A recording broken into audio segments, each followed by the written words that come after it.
డ్రోన్ల సర్వే ద్వారా వరద ప్రభావిత ప్రాంతాల్లో ప్రాణ నష్టాన్ని అరికడుతున్నామన్నారు మౌలిక వసతులు పెట్టుబడుల శాఖ కార్యదర్శి సురేష్ కుమార్. వరద ప్రభావిత ప్రాంతాల్లో జరిగే ప్రతి అంశాన్ని డ్రోన్ల ద్వారా పరిశీలిస్తున్నామని తెలిపారు.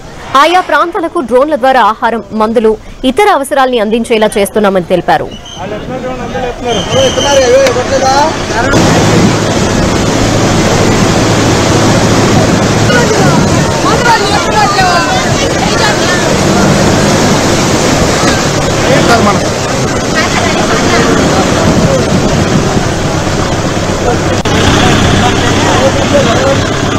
ఆధునిక సాంకేతిక పరిజ్ఞానాన్ని ఉపయోగించి డ్రోన్ల టెక్నాలజీతో వరదల్ని అంచనా వేశామంటున్న సురేష్ కుమార్ తో మా ప్రతినిధి జయరాజ్ ఫేస్ టు ఫేస్.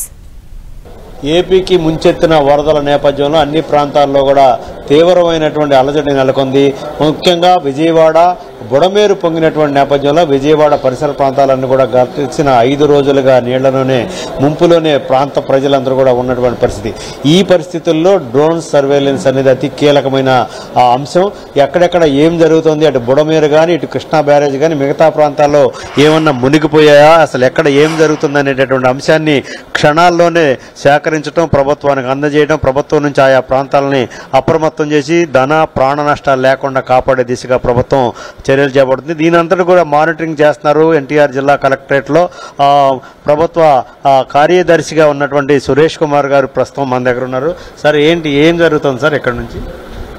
ఇక్కడ ముఖ్యంగా మనం ఈసారి విజయవాడలో జరిగిన ఫ్లడ్ అనేది బహుశా ఇందుకు ముందు ఎప్పుడు కూడా లేనట్టుగా చాలా ప్రాంతాలు విజయవాడ నగరంలో ఉన్న ఆల్మోస్ట్ 1/3 ఏరియా గత 5 రోజుల నుంచి నీటిలో మునిగి ఉన్నాయి. చాలా ప్రాంతానికి ఫిజికల్గా మన వాలంటీర్స్ కానీ సిబ్బంది కానీ వెళ్ళలేని పరిస్థితి ఉన్నప్పుడు హౌ టు రీచ్ దమ్, దానికి టెక్నాలజీ ఎలా వాడతాము, దానిలో డ్రోన్స్ ద్వారా ఎలా చేస్తామని చెప్పడం జరిగింది. అలాగే ముఖ్యమంత్రి గారు ఇచ్చిన ఆదేశాల ప్రకారం మనకు ఇప్పుడు సివిల్ ఏవియేషన్ డిపార్ట్మెంట్ కింద ఉంది డ్రోన్ అనేది. సో సివిల్ ఏవియేషన్ మినిస్టర్ గారు కూడా మన రాష్ట్రం నుంచి ఉండడము, సివిల్ ఏవియేషన్ మినిస్టర్ గారినే కాంటాక్ట్ చేయడము, అలాగే డ్రోన్ కంపెనీస్ అందరినీ కాంటాక్ట్ చేసి మేము ఇమ్మీడియట్గా కొన్ని డ్రోన్స్ తెప్పించడం జరిగింది. ఇది ముఖ్యంగా మనం 2 పర్పస్ కోసం వాడుతున్నాం ఈరోజు. ఒకటి, ఎక్కడైతే రిమోట్ ప్రాంతాల్లో రీచ్ కాని ప్రాంతాల్లో ఉన్న అపార్ట్మెంట్స్లో కానీ ఇల్లులో కానీ ఉన్న వాళ్ళకి ఆహార పదార్థాలు అందించడం అనేది, మంచినీళ్ళు కానీ బిస్కెట్ ప్యాకెట్లు కానీ ఫుడ్ ప్యాకెట్లు కానీ మిల్క్ ప్యాకెట్లు కానీ డ్రోన్స్ ద్వారా మనం ఇస్తున్నాం. మీరు కూడా చూసి ఉండారు చాలా చోట ఆల్మోస్ట్ 50 డ్రోన్లు ఇప్పుడు ఈ 3 రోజుల నుంచి ఈ ఫుడ్ డెలివరీ కోసం 50 డ్రోన్లు పనిచేసినాయి ప్రతిరోజు కూడా. దీని ద్వారా ఆల్మోస్ట్ అరౌండ్ 4000 వరకు సోర్టీస్, అంటే ఒక్కొక్క ట్రిప్కి సోర్టీస్ అంటారు, అలా చేయడం జరిగింది. ఆల్మోస్ట్ 1,50,000-1,60,000 వరకు పీపుల్ని మనం దీని ద్వారా ఫుడ్ ఇవ్వగలిగాం.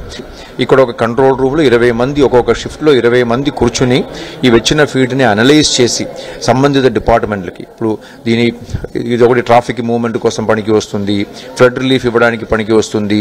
సిమిలర్లీ ఎక్కడైనా ఎక్కువ సమస్యలు ఉన్నాయనుకోండి, ఎక్కడైనా అక్కడ జనాలని బయటికి తీసుకుని డిఫరెంట్ పర్పస్ దీని నుంచి సర్వ్ అవుతుంది. సార్, ఇప్పుడు ఈ ఆధునిక టెక్నాలజీ ఉపయోగించడం వల్ల ఈ కెలామిటీలో ఏమైనా ఎలాంటి ఉపయోగం జరిగింది? ఏ ప్రాంతాల్లో ఈ ప్రాణ నష్టం కానీ ఇతరత్ర సేవ్ చేయగలిగారు? ముఖ్యంగా మనకు ఈరోజు ఆ జక్కంబుడి ఏరియా కానీ అజిత్ సింగ్ నగర్ కానీ పైకరావుపేట కానీ వార్డ్ 61, 62, 63, 64 ప్రాంతంలోనే ఎక్కువ సమస్య వచ్చినాయి. ఎందుకంటే ఫస్ట్ 2 రోజు ఇక్కడ నుంచి వెహికల్స్ కూడా అటువైపు అసలు వెళ్ళలేకపోయాయి, ఎందుకంటే రోడ్స్ కూడా కట్ అయిపోయినాయి. కాబట్టి మనకు ఇవ్వాల్సిన రిలీఫ్ మెటీరియల్ కూడా అటువైపు వెళ్ళే పరిస్థితి లేదు. కాబట్టి ఆ ఏరియాలో ఎక్కువగా వాడడం జరిగింది. మీరు దీనిలో విజువల్స్ చూసి ఉండాలి. చూడండి, ఇది ఇప్పుడు లైవ్ విజువల్స్. ఇది కూడా ఆ ప్రాంతంలో ఇంకా ఇంత నీళ్ళు ఉంది. సో ఇది ఇక్కడ మనం చూసుకుంటే ఎక్కడికి టీంని పంపించాలి. ఫర్ ఎగ్జాంపుల్ ఇక్కడ ట్రాక్టర్ వెళ్తుంది, ఈ ట్రాక్టర్ని ఎక్కడ పంపించాలని మేము ఇక్కడ నుంచి చెప్పగలుగుతాం. ఏ ప్రాంతంలో